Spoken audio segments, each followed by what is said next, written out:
Maligayang pagbabalik, maghanda para sa mas marahas na bagyo at matinding pag-ulan. Mangyaring i-like ang video na ito at ibahagi sa iba upang makakuha sila ng tamang impormasyon at mag-subscribe sa aking channel upang makakuha ng susunod na mahalagang babala. Salamat! Magandang hapon mga kababayan.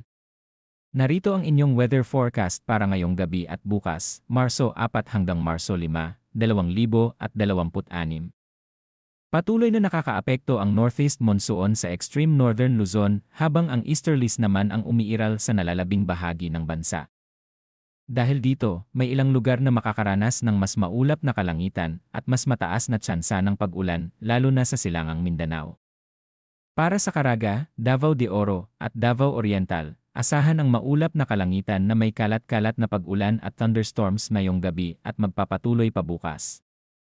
Ang mga pag-ulan ay maaaring maging katamtaman at minsan ay malakas kaya may posibilidad ng flash floods at landslides, lalo na sa mga mabababang lugar at sa mga lugar na malapit sa kabundukan. Pinapayuhan ang mga residente na manatiling alerto at mag-ingat lalo na kung makararanas ng tuloy-tuloy na ulan. Sa Batanes at Cagayan naman, makararanas ng maulap na kalangitan na may kasamang mahihinang pag-ulan dulot ng northeast monsoon. Wala namang inaasahang malaking epekto, ngunit dahil sa mas malakas na hangin sa Hilagang Luzon, maaaring maging mas maalon ang karagatan. Sa Ilocos Norte at Apayao, partly cloudy hanggang cloudy skies na may isolated light rains ang mararanasan.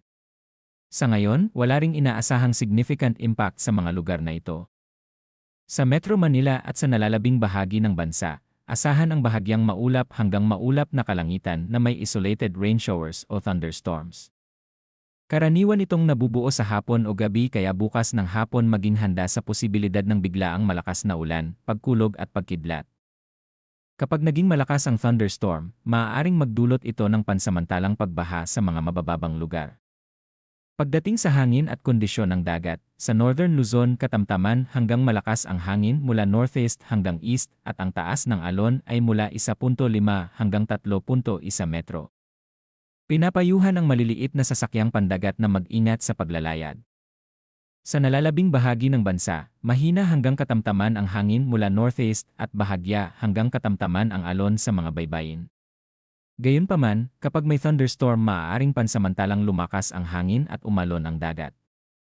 Sa tala ng temperatura, ang pinakamababang na itala ay 21 degrees Celsius kaninang madaling araw habang ang pinakamataas ay 32.4 degrees Celsius kaninang hapon.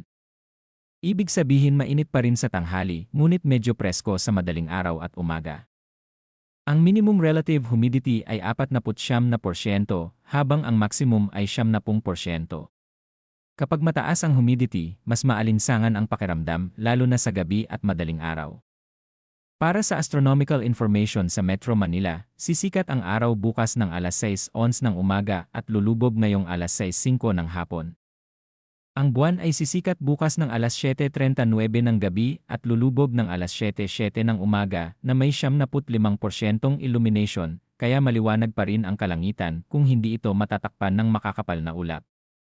Sa kabuuan, ngayong gabi at bukas asahan ang mas maulang kondisyon sa Caraga at ilang bahagi ng Davao Region, habang ang natitirang bahagi ng bansa ay makararanas ng isolated thunderstorms, lalo na sa hapon at gabi.